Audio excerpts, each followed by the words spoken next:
So I read a book recently. I know I'm supposed to be writing books, but sometimes you got to read them as well. So I read Rum Punch by Elmore Leonard. This is the book that the movie Quentin Tarantino's Jackie Brown was based on, with some slight changes. It was really interesting to actually see how similar it was. You think of Tarantino as, he's a writer as much as he is a director, so it was crazy to see how much of the dialogue was actually kept the same from the book. A lot of the jokes were still the same. The whole plot line was obviously the same.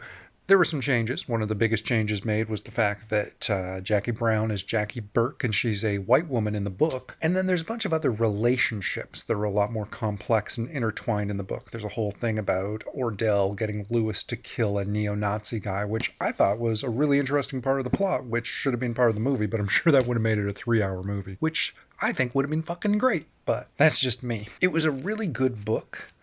Part of me wants to say like it's one of the best books I've ever read, but to a degree it's almost hard to say how good it was because I couldn't not see the movie throughout the book. Like the two are so fucking similar. Like little Jeff Goldblum pillow in the background there just hovering over my shoulder. Hey Jeff. Like when they're at the mall in the book, all I see is the mall they were in the movie, and like I see Robert Forster constantly as Max Cherry, and like I hear those voices. It's not a bad thing. That's one of my fucking favorite movies, and the book and the movie, have a great synergy between them, which I really appreciate. It just makes it difficult for me to judge the book on its own as a work of art. If I had read the book first and then seen the movie, that would have been one thing, but I definitely enjoyed it. I'll be proud and pleased to have it on my shelf, and I'll read it again at some point, I'm sure.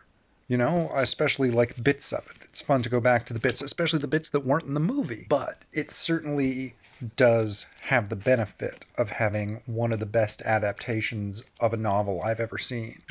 It's not a bad thing. It just impacts how you see the overall piece. It makes me want to read some more Elmore Leonard books, that's for fucking sure. And try to read some of the ones that didn't get turned into movies that I've already seen. It's definitely going to impact me in my own writing moving forward. That's one of the reasons I wanted to read some Elmore Leonard, is that I wanted to let him influence me, because I know he's somebody who's influenced a lot of the people I really admire and look up to. So there's a brevity to how he expresses himself. He doesn't use a lot of extra words. I think I've heard him say before that he tries to not write the parts that he knows readers would skip over.